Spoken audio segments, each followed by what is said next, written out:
Hello my friends, स्वागत है आप सभी का आज की इस वीडियो में। आज की इस वीडियो में हम पढ़ने वाले क्लास 11th के अकाउंटेंसी में चैप्टर नंबर 13 जिसका नाम है ट्रायल बैलेंस यानी तलपट, हिंदी में कहते हैं उसे। यह हमारा इस चैप्टर का पार्ट नंबर 2 है। इस वीडियो मतलब दूसरा लेक्चर है। और पिछले वीडियो में हमने पढ़ा था कि हमें तलपट क्यों बनाते हैं, उसका उद्देश्य क्या है और तलपट कैसे बनाया जाता है, कितनी प्रकार की विधियां हैं, कौन सी विधियां उपयुक्त है। और हमने एक विधि जो है हमने एक सवाल लगा के भी देखा था किस तरह के सवाल आते हैं। आज हम दूसरे तरीके से सवाल लगाने वाले हैं, दूसरे तरीके का सवाल लगाने वाले हैं। पिछले वीडियो में हमने इस तरह का सवाल लगाया था कि पहले हम जर्नल एंट्री करते थे, ट्रांजैक्शन से जर्नल एंट्री करते थे, फिर उससे हम लेजर बनाते थे। उसके बाद हम उस लेजर की सहायता से उन खातों के शेष से हम ट्रायल बैलेंस बनाते हैं। आज के इस वीडियो में हम अगले तरह के सवाल की तरफ बढ़ते हैं। बुक में हमें दिया रहता है अशुद्धियों का सुधार। अशुद्धियों का सुधार मतलब कि हमें एक तलपट दिया रहेगा, किसी व्यवसाय का एक तलपट दिया रहेगा जो कि उनके हिसाब से सब कुछ उन्होंने अपना सही किया है, उनका योग भी बराबर आ गया है। एक बात ध्यान दीजिए, मैंने आपको पिछले वीडियो में नहीं बताया था कि जो हम तलपट बनाते हैं योग विधि से हो, चाहे तो बैलेंस मेथड से हो, योग विधि से हो या योगांतर विधि दोनों हो, उसमें जो भी होगा, जो नीचे योग आता है, जो ऐड करेंगे ना डेबिट और क्रेडिट साइड का, वो दोनों बराबर आना चाहिए। डेबिट और क्रेडिट साइड का योग जो होता है वो बराबर आना चाहिए।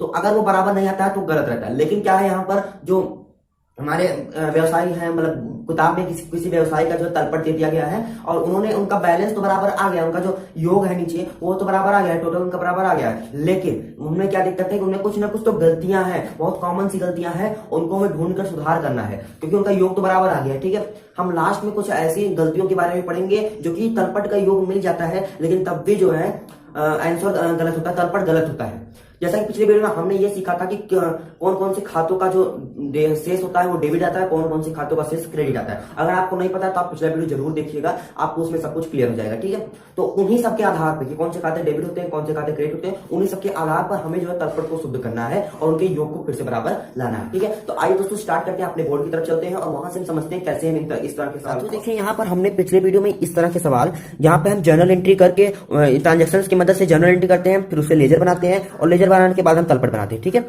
आज के इस वीडियो में हम जो है दूसरे तरह का सवाल, जो कि हमारा बुक में दूसरा क्वेश्चन दिया गया है कि निम्नांकित तलपट से जिसमें स्पष्ट त्रुटियां हैं सही तलपट बनाइए। हमें यहाँ पर जो है तलपट में त्रुटियों का सुधार करना है, जो गलतियां हैं तलपट में उसका सुधार करना है। देखिए यहाँ पर कुछ विशेष बातें, जैसे मैं आपको थोड़ा सा इसमें समझा देता हूं कि यहाँ पर जो दिया गया है इसका डेबिट बैलेंस होगा, ये क्रेडिट होगा, इसका डेबिट होगा, ये क्रेडिट होगा, देनदार का डेबिट होगा या क्रेडिट होगा। यही सब देखना है कि इन्होंने सही किया है या गलत किया है, मतलब इसका बैलेंस डेबिट होना चाहिए या क्रेडिट होना चाहिए, हमें पता है। ठीक है, और इन्होंने क्या किया है वो देखना है। ठीक है, तो आइए स्टार्ट में आपको बता देता हूं। जैसे पूंजी हो गया कैपिटल, कैपिटल क्या होता है, हमेशा क्रेडिट होता है, इन्होंने डेबिट किया है तो ये गलत है। सेल्स क्या होता है, सेल्स हमेशा क्रेडिट होता है तो इन्होंने सही किया है। व्यय यानी एक्सपेंसिव, सभी प्रकार के खर्चे जो है हमारे डेबिट होते हैं तो इन्होंने क्रेडिट किया है, ये गलत है, इन्हें यहाँ पर क्रेडिट करना चाहिए था। ठीक है, तो आपको क्रेडिट करना है। यहाँ पर प्रारंभिक रहती है ओपनिंग स्टॉक्स, हमेशा स्टॉक्स जो है हमारी संपत्तियां आती है, हमारा डेबिट होगा, इन्होंने सही किया है। फिर स्थायी संपत्ति यानी फिक्स एसेट आ गया तो ये भी हमारी एसेट्स है, संपत्तियां, ये भी डेबिट रहेगा, ये भी इन्होंने सही किया है। फिर लेनदार, लेनदार क्या होता है, हमेशा जो है क्रेडिटर जो है हमारा क्रेडिट होता है। डेप्टर्स यानी देनदार हमेशा हमारा जो है डेबिट होता है लेकिन उन्होंने क्रेडिट किया है तो इसको आपको यहाँ पर लिखना है। फिर अंतिम रहती है यानी कि क्लोजिंग स्टॉक, क्लोजिंग स्टॉक जो है हमारा, जैसा कि दोस्तों मैं बता दूं कि हमेशा जहां अगर क्वेश्चन में कह दिया गया है, आप ये बात विशेष ध्यान दीजिएगा कि अगर क्वेश्चन में कहा है कि क्लोजिंग स्टॉक्स को लेकर चलना है तो ठीक है, क्योंकि दोस्तों बात यह है ना कि तलपट जो है, जैसे फाइनल अकाउंट बनाना रहता है तो फाइनल अकाउंट व्यवसाय की जो तिथि होती है, जैसे एक लेखा अवधि या फिर कह सकते हैं एक वर्ष में जो व्यवसायी जो अपना खाता पूरा फाइनल अकाउंट बनाते हैं, तो जैसे ये सब जानकारियां तलपट बनाने के लिए सभी जर्नल एंट्रीज को इकट्ठा करना, उनसे लेजर बनाया हुआ है तो उससे तलपट बनाना, ये सब बहुत टाइम लगता है। तो ये जो है कुछ देर पहले से, 1 हफ्ते 2 हफ्ते पहले से ये सारे काम चालू कर देते हैं। तो इससे क्या होता है, उन्हें साल के अंत में जो है यहाँ पर इन्हें क्लोजिंग स्टॉक्स नहीं मिल पाता है। ठीक है, तो क्लोजिंग स्टॉक्स नहीं मिल पाता, इसलिए जो है ये तलपट में क्लोजिंग स्टॉक्स का मेंशन नहीं करते, बल्कि जब ये साल के अंतिम दिन में इसका एडजस्टमेंट करते हैं, समायोजन करते हैं। ठीक है, इसको एडजस्ट करते हैं। ठीक है, तो उसका चैप्टर भी होता है हमारा 20वां चैप्टर है समायोजन प्रविष्टियां। ठीक है, समायोजन प्रविष्टियां हमारा है अगला 20वां चैप्टर है। ठीक है, तो ये भी पढ़ेंगे हम, तो वहां पर समायोजन कैसे किया जाता है ये भी बताया, ये समझाया। तो अभी जो तलपट है तो यहाँ पर हम क्या मानकर चल रहे हैं कि जो हमारा यहाँ पर क्लोजिंग स्टॉक्स दिया है ये मान के चलते हैं कि अभी हमें ये नहीं दिया गया है तलपट में, और यहाँ पर संकेत में दिया भी गया है, यहाँ पर नीचे यहाँ पर देखिए संकेत में दिया गया है क्योंकि बिके हुए माल की लागत दी है। अच्छा, ये दूसरा है, तथा प्रारंभिक रहतिया नहीं निकाला जाएगा। बिके हुए माल की लागत ऊपर दिया है, ये दूसरा है, मतलब बिके हुए माल की लागत दिया हुआ है। और अंतिम रहतिया देखिए यहाँ पर बताया गया है कि जो अंतिम रहतिया क्लोजिंग स्टॉक्स है इसे डेबिट में लिखा जाएगा, ये देखिए यहाँ पर, ठीक है, डेबिट में रहेगा। वही बात यहाँ पर कभी ये क्लियर नहीं है तो यहाँ पर हमें बता दिया गया है नोट्स में जो है संकेत में ये बता दिया गया है कि इसका जो है डेबिट में लिखा जाएगा। और यहाँ पर चूंकि बिके हुए माल की लागत दी हुई है यहाँ पर, अतः प्रारंभिक रहतिया नहीं लिखा जाएगा, मतलब ये जो हमारा ओपनिंग स्टॉक्स है इसको नहीं लिखा जाएगा, ठीक है। तो अब आप इन सबको जोड़ लेंगे तो आपका ये योग आ जाएगा, ठीक है। ये गलत था तब भी योग बराबर आया इनका, अब आप सही करेंगे तब भी योग बराबर आएगा, कुछ और योग आएगा, ठीक है। अब हम तीसरे सवाल की ओर बढ़ते हैं। तीसरा सवाल हम यहाँ पर करेंगे और इसको आपको समझाऊंगा विस्तार से। आइए तीसरा समझते हैं। मैसर्स रस्तोगी ब्रदर्स क्या निम्नलिखित तलपट बनाया जाता गया है, आपको इसे सही करके दोबारा बनाना है, ठीक है। तो आइए बनाते हैं हम लोग। इसका पहले हम फॉर्मेट बनाते हैं तलपट का फॉर्मेट, जैसा कि आप जानते हैं बहुत ही इजी है। यहाँ पर हम देखिए दोस्तों फॉर्मेट हमने बना लिया। यहाँ पर पर्टिकुलर अमाउंट, यहाँ पर ये हमारा इस साइड का अमाउंट डेबिट है और इधर हम अमाउंट क्रेडिट लिखेंगे, ठीक है। तो यहाँ पर हम आगे बढ़ते हैं। तो देखिए यहाँ पर हमारा पहला दिया गया है, यहाँ पर देखिए पहला दिया गया है हमारा प्रारंभिक स्कंद, ओपनिंग स्टॉक्स। तो पहले हम इसके नीचे देख लेते हैं, कहीं इसमें जो है कुछ ऐसा तो नहीं दिया है कि हम प्रारंभिक स्टॉक्स को नहीं लिखेंगे। तो आगे हम देख लेते हैं। यहाँ पर हमें जो है संकेत में दिया है कि अंतिम स्कंद को छोड़ दिया जाएगा, अंतिम स्कंद को। देखिए यहाँ पर हमें पहले देख लेते हैं, अंतिम स्कंद यहाँ पर दिया हुआ है, इसको हम छोड़ देंगे, ठीक है। पहले हम संकेत में देख ले रहे हैं, यहाँ पर स्कंद को छोड़ दिया जाएगा। यह माना गया कि अंतिम स्कंद की जर्नल प्रविष्टियां तथा खतौनी नहीं हुई है, इसे समायोजन की मद में रखा गया है। क्रेडिट में पूंजी, विविध देनदार, सकल व्यय, ये सब जो है शामिल करेंगे, ठीक है। तो आइए अब आगे बढ़ते हैं। यहाँ पर हमारा सवाल ये है, प्रारंभिक स्कंद, विविध देनदार, संपत्तियां, फिर यहाँ पर सकल क्रय, विक्रय वापसी, ये सब जो है हम देख लेते हैं कौन सा डेबिट रहेगा कौन सा क्रेडिट रहेगा। देखिए प्रारंभिक स्कंद यानी स्टॉक है, हमारी संपत्ति है, तो ये हमारा जो है डेबिट साइड में रहेगा, ठीक है। प्रारंभिक स्कंद यानी हमारा ओपनिंग स्टॉक,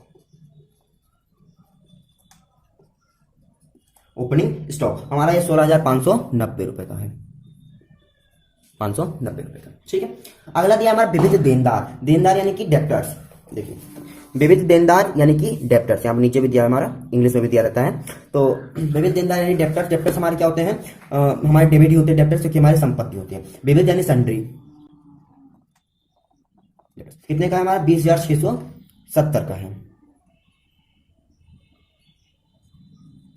ठीक है, 20,670 रुपए का। अगला हमारा स्थायी संपत्तियां क्या है हमारा, 79,000 का स्थायी संपत्तियां, एसेट्स है हमारी, ठीक है। तो हमारा डेबिट साइड में रहेगा। Fixed asset. अब मैं यहाँ पर आपको बताते चलूंगा, आपको मैं स्क्रीन पर फोटो दे दूंगा, आप वहां से तुरंत क्वेश्चन को देख लीजिए, देखेंगे, ठीक है। या मैं दिखाई देता हूँ आपको। सकल क्रय यानी परचेज हमारा हमेशा डेबिट होता है, तो यहां पर हम इसको डेबिट करेंगे। परचेज कितने का है हमारा, परचेज हमारा 60,920 का है, ठीक है। अगला हमारा विक्रय वापसी, ठीक है। विक्रय वापसी सेल्स रिटर्न हमेशा हमारा जो है डेबिट होता है, 24,000 का, 2400 का, यहाँ पे मैं लिखा ही नहीं, सेल्स रिटर्न, ठीक है। अगला देखते हैं, सेल्स रिटर्न हो गया। गाड़ी भाड़ा क्रय पर, अब देखिए आपको जाने के लिए क्रय पर लिख दिया है, वैसे गाड़ी भाड़ा है या हमारा खर्चा हो रहा है, ठीक है। तो यहाँ पर हम लिख दे रहे हैं क्या लिख सकते हैं, कैरेज। ये कितने का हुआ हमारा, 800 रुपये, ठीक है। अगला है हमारा आयात कर यानी आया है ना इम्पोर्ट टैक्स, 1200 रुपये का। अगला देखिए मजदूरी एवं वेतन, वेजेस एंड सैलरी, ये हमारा 31,400 का है, और ये भी हमारा इधर ही रहेगा क्योंकि हमारा ये खर्चा है, सैलरी ये हमारा है 31,400, ठीक, 31,400। प्राप्त बिल्स रिसीवेबल हमारा संपत्ति है 15,000 का।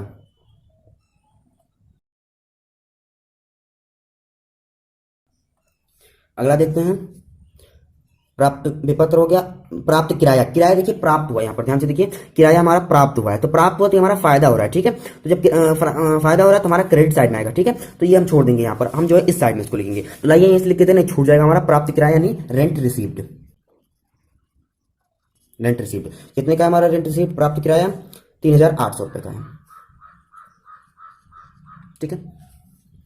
और हमारा अगला है अधिकोष अधिविकर्षण 11,000 का है। देखिए अधिकोष अधिविकर्षण मतलब बैंक ओवरड्राफ्ट होता है। बैंक ओवरड्राफ्ट हमारा क्या होता है, जिम्मेदारी होता है। इसको मैं आपको समझा दूं तो बैंक ओवरड्राफ्ट एक ऐसी पॉलिसी होती है, एक ऐसा नियम होता है बैंक में कि जो हमारे चालू क्या है वो हमारा जो चालू खाता होता है बैंक में खोले जाते हैं, उसमें जो है कुछ रिस्पेक्टेड पर्सन के लिए बैंक ऐसा नियम रखता है कि अगर इन्होंने कुछ ज्यादा अमाउंट का चेक जारी कर दिया है और उनके बैंक में इतना रुपया नहीं, मान लीजिए उनके बैंक में कुल जो है 50,000 रुपए है और उन्होंने एक कोई चेक जो है भेज दिया है जो कि 20,000 का है, ठीक है, 20,000 का कोई चेक बैंक में भेज दिया है, लेकिन वो किसी कारणवश ये जो 20,000 अमाउंट है इनके बैंक में प्लस नहीं हो पाया है, इनके बैंक अकाउंट में प्लस नहीं हो पाया, ऐड नहीं हो पाया है, इसलिए इनके बैंक में 50,000 रुपीज ही रह गए हैं और इन्होंने किसी को और चेक दे दिया, किसी और को जो है चेक जारी कर दिया, किसी और के लिए जो है चेक लिख कर दे दिया और वो भी जो है 60,000 का लिख दिया इन्होंने और इन्हें लगता है कि इनके बैंक अकाउंट में 70,000 रुपीज है, ठीक है, लेकिन है तो इनके में 60। तो बैंक क्या करता है 50 तो इनके बैंक अकाउंट से दे देता है,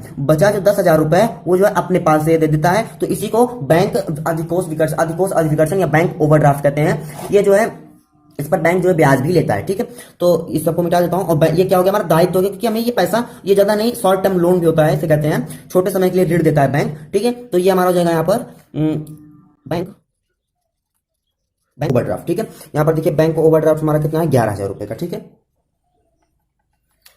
और यहाँ देखते हैं यहाँ पर हस्ताक्षर का कैश इन हैंड है हमारा 3,308 रुपए का, ठीक है, कैश इन हैंड। तो हमारा इस साइड में आएगा क्योंकि कैश कैश हमारा संपत्ति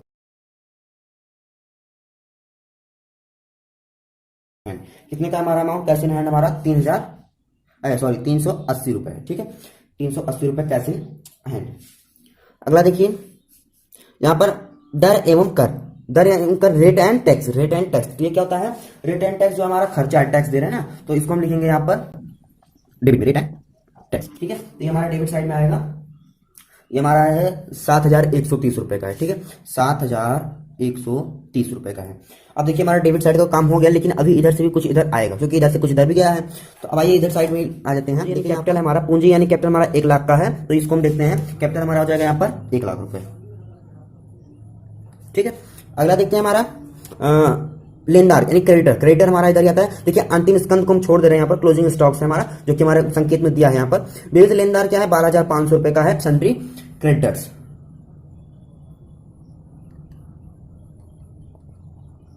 सन्ड्री क्रेडिटर्स हमारे कितने हैं विविध लेनदार 12,500 रुपए का है, ठीक है, 12,500 रुपए का, ठीक है। अगला हमारा विक्रय, सकल विक्रय यानी कि टोटल क्रय कितना, विक्रय कितना सेल्स हुआ है, ठीक है। तो 1,02,600 रुपए का, 1,02,600 का हुआ है हमारा सेल्स। से क्या हुआ टोटल सेल्स, ठीक है। अगला देखते हैं सेल्स के बाद हमारा क्या है क्रय वापसी यानी परचेज रिटर्न हमारा हमेशा क्रेडिट होता है, ठीक है।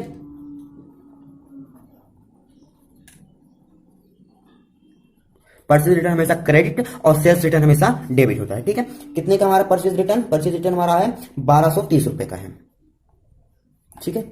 अगर देखते हैं गाड़ी भाड़ा यानी विक्रय पर, अब देखिए यहाँ पर भी, यहाँ पर क्रय पे कहा था, यहाँ पर विक्रय पे हमें उलझा रहा है केवल, लेकिन है दोनों एक ही चीज यानी कैरिज है ये भी, तो ठीक है। ये 1,850 रुपए का है, तो हमारा इधर ही आएगा ये डेबिट साइड में, कैरिज 1,850 रुपए का, ठीक है। यहाँ पर देखिए हमारा गाड़ी भाड़ा 1,850 रुपए, निर्यात कर यानी एक्सपोर्ट कर टैक्स, ये भी एक खर्चा है हमारा, तो ये भी जो हमारा इधर साइड में ही आएगा 800 रुपए का है, टैक्स है। इंपोर्ट यहाँ पर इंपोर्ट टैक्स था, तो ये भी हमारा खर्चा तो इधर था, अब हमारा एक्सपोर्ट टैक्स, ठीक है। अगला देखिए देय बिल हमारा जो दायित्व होता है, देय बिल जो हमारा प्राप्त देय बिल यानी बिल्स पेबल होता है हमारा 8,000 का, ये हमारा दायित्व होता है, तो हमारे से लिखते हैं बिल्स पेबल 8,000 रुपए का,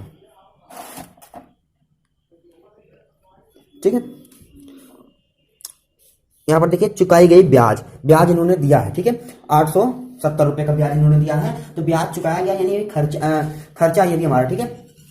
तो यहां पर जो हमारा ये इधर साइड में आएगा हमारा क्या ब्याज चुकाया गया ना, तो ये हमारा डेबिट साइड में लिखा गया, क्रेडिट साइड में आएगा ये, ठीक है। ब्याज चुकाया गया है, ब्याज दिया गया, ठीक है। इंटरेस्ट पेड, ठीक है, इंटरेस्ट पेड हमारा 1,100 रुपए का था। प्राप्त कमीशन, देखिए कमीशन प्राप्त हुआ यानी प्रॉफिट हुआ, ठीक है। तो इधर लिखेंगे ना प्रॉफिट हुआ जब, तो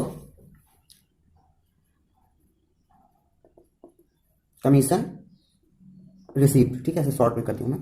कितने का कमीशन रिसीव्ड हुआ है 870 रुपए का, ठीक है, 70 रुपए का। अगला देखिए बट्टा दिया है, बट्टा दिया बट्टा दिया, यानी किसी ने माल खरीदा है और उसको वो हमें पैसा दे रहा है तो हमें उसको कुछ डिस्काउंट दिया, तो ये हमारा नुकसान हो रहा है। बट्टा दिया प्राप्त होता फायदा हो रहा है, तो नुकसान है तो हम इधर ही लिखेंगे इसको। कितना डिस्काउंट दिया है यहाँ पर? 760 रुपए का, 60 रुपए का। अब यहाँ पर हमें टोटल करना है इसका, बहुत कम जगह बचा है हमारे पास, इसमें तो भरपूर जगह मिला है, तो इसी की सहायता से हम इसको जोड़ लेंगे। ठीक है, देखिए ये तो बहुत लंबा गया है। अब देखिए इसको जोड़ते हैं, यहाँ पर इस तरह से जोड़ रहे हैं। देखिए दोस्तों मैंने इसको जोड़ लिया ज़्यादा टाइम ना लेते हुए, तो ये 2,40,000 रुपए इसका आ जाएगा पूरा डेबिट साइड का, और इसका थोड़ा छोटा सा आई के सामने जल्दी से जोड़ देते हैं। तो यहाँ पर देखिए जस्ट इसके सामने ही जोड़ा जाता है, यहाँ पर आपको जोड़ना चाहिए था इसको। ठीक है, यहाँ पर जस्ट सामने नीचे, यहाँ पर नीचे साइड में, ठीक है, इसके जस्ट सामने इसके। ठीक है, तो आइए मैं यहाँ पर आपको जोड़ कर दिखाता हूँ। यहाँ पर 0 का 0 पूरा आ गया, फिर दूसरे नंबर पर भी 3 और 7 0, 7 3 10 के 0 हासिल आए 1। ठीक है, उसके बाद 8 5 8 और इसको जोड़ लेते हैं, इस बार नहीं भूल जाएगा। 8 और 1 9 9 और 5 14 14 6 20 और 20 2 22 22 और 8 22 और 8 30 30 के 0 हासिल आए 3। ठीक है, हासिल आ गए 3 आ गया, तो यहाँ पर 3 और ये 3 6 और 1 7 7 8 और 9 10 11 12 में 8 जोड़ेंगे तो 20, तो यहाँ हासिल आ गया 2। ठीक है, 20 आ गया, हासिल आ गया 2, और इधर साइड में 2 2 4 2 6 2 2 4 और 2 2 सॉरी 1 1 2 और 2 4। ठीक है, और 2 1 और 1 2, तो ये हो गया हमारा 2,40,000। ठीक है, आपको दिख रहा होगा 2,40,000 रुपये ये हमारा बराबर आ गया है। देखिए अगर कहीं पर भी गलती से मतलब कहीं कुछ मिस्टेक हो जाता है, अभी आप देख लीजिए यहाँ पर आप गलती से क्या कर दे कि कोई भी मिस्टेक हो जाए, जैसे कि 1 0 यहाँ से इसमें कम लग जाए, तो आपका ये गलत आ जाएगा, तुरंत ही गलत आ जाएगा, आपका 1 लाख सीधे कम हो जाएगा। ठीक है, कहीं मान लीजिए कोई छूट जाता है, मान लीजिए यहाँ पर कोई ये बिल्स पेबल छूट जाता है यहाँ पर, तो आपका ये बैलेंस नहीं बराबर आता है यहाँ पर। ठीक है, यहाँ पर 8,000 रुपये माइनस कम आता। ठीक है, तो इसी तरह से अगर आपने जर्नल एंट्री उसका किया है, लेजर बनाया हुआ है आपने, और कहीं कुछ गलतियां मतलब जर्नल एंट्री कहीं छूट गया है, जैसे कुछ गलतियां ऐसी होती हैं जो मिलती ही नहीं है। ठीक है, उसको भी हम जानेंगे। और ये दोस्तों अब वीडियो बहुत लंबा हो गया है, तो अब मिलते हैं अगले वीडियो में। अगले वीडियो में हम जो है अगले तरह के सवाल लगाएंगे, जैसे ये इस तरह के सवाल तो हो गए मिस्टेक्स देखने वाले। ठीक है, गलतियां सवाल। अनु गुप्ता के खाता वही से निम्नलिखित सूचनाओं के आधार पर शेष विधि से तलपट बनाना। यहाँ पर हमें डेबिट साइड का और क्रेडिट साइड का योग दिया हुआ है। ठीक है, योग दिया हुआ है, और हमें जो है इससे जो है इनका शेष विधि से यहाँ पर हमें शेष दिया है कितना बच्चा जोड़ करके, इसमें से हमें जो है बनाना है योग विधि से, शेष विधि से, सॉरी शेष विधि से हमें बनाना है। ठीक है, तो अगले वीडियो में इस चीज को सीखेंगे। अभी तो हमने ये पूरा सीख लिया। मिलते हैं अगले वीडियो में दोस्तों। अगले वीडियो के लिए चैनल सब्सक्राइब कर लीजिएगा। मिलते हैं अगले वीडियो में दोस्तों। वीडियो बहुत ज्यादा लंबा हो गया। ठीक है दोस्तों, वीडियो पसंद आया तो लाइक कर लीजिए, चैनल सब्सक्राइब कर लीजिए, दोस्तों में शेयर कीजिए, और कमेंट में वो लिखिए जो आपको समझ में नहीं आया, नहीं तो कुछ अच्छा लिख दीजिए। ठीक है दोस्तों, मिलते हैं अगले वीडियो में। जय हिंद, जय भारत।